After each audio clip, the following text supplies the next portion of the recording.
Hey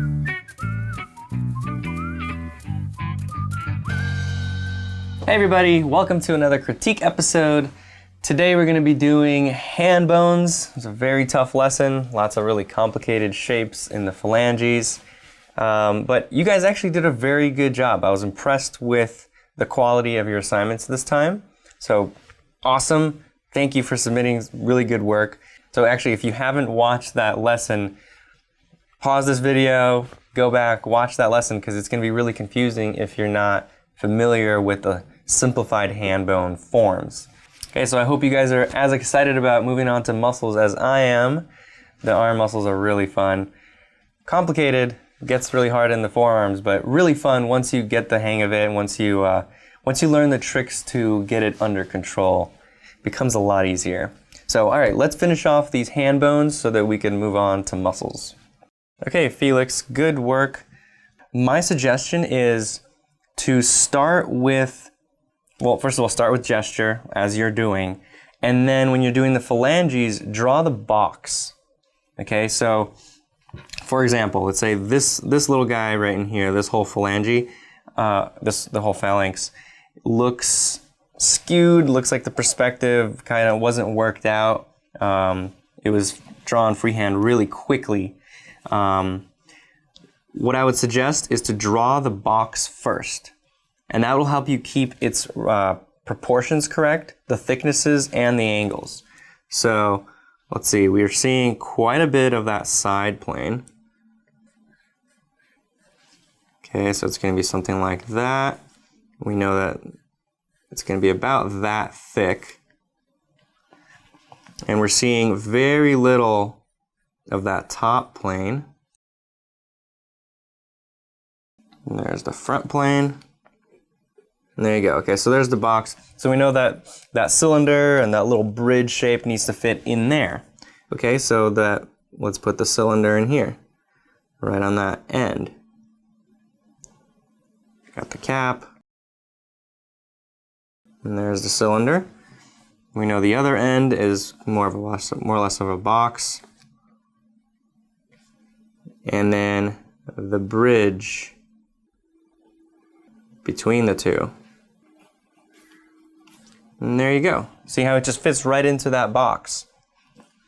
By keeping things under control like that, the end result is going to be much better and not so skewed everywhere. I think you're maybe moving too fast without thinking about it. Yingbo, okay. So I could see you're starting to get perspective down. You're starting to think about it. Good job. I would say your forms are still a little bit too wobbly, a little bit scratchy in the dexterity and your line quality. I don't know, maybe you're unsure of your line, and so you're putting down multiple lines. Draw from the shoulder. Stay patient, stay clean.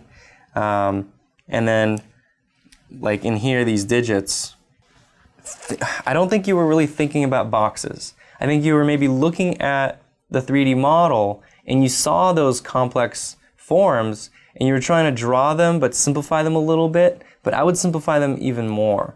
Think about that box first. I mean, that's as simple as you can go, is getting it to a box. Because what you're doing is you're trying to like take a box and like mold it into the complex shape that you were drawing. But that's not gonna really help you. Think of those digits first. So like, the foreshortening of that first phalanx looks weird because you don't really have the foreshortening figured out. So let's say I was drawing that first phalanx. That front plane is really pointing at us. Maybe slightly downward, actually. And then you got the... Hold on a second, not that much. Readjust. See, all of these adjustments I'm making, they're a lot easier to do if I'm drawing a box instead of a complex form.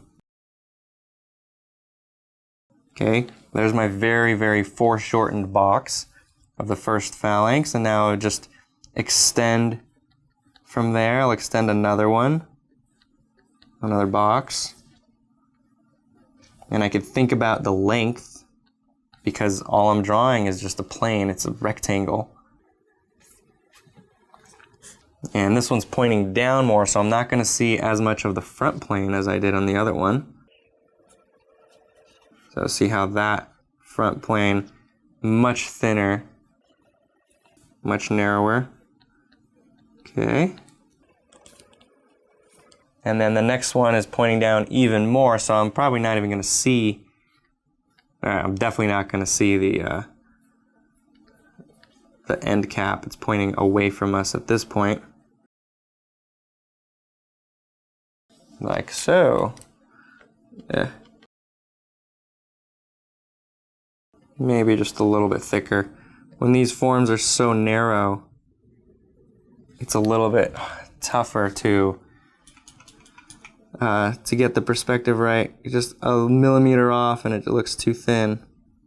That's why I was saying sometimes, you know, draw bigger, because when I'm seeing sloppy perspective, sometimes it's just because you don't have enough room to really make precise lines.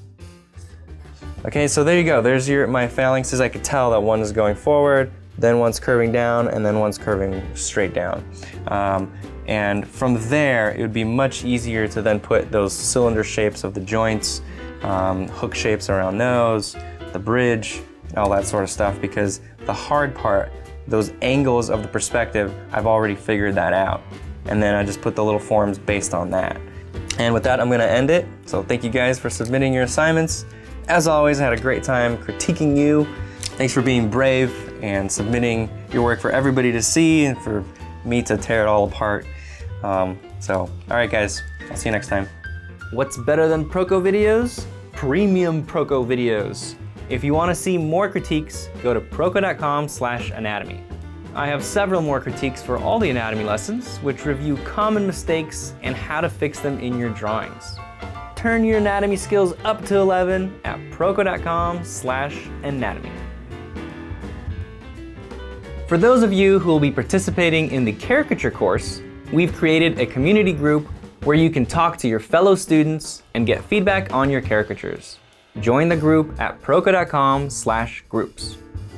If you like this channel and you want to support it, share it with your friends. And if you want updates and a free model sample pack, go to proko.com/subscribe.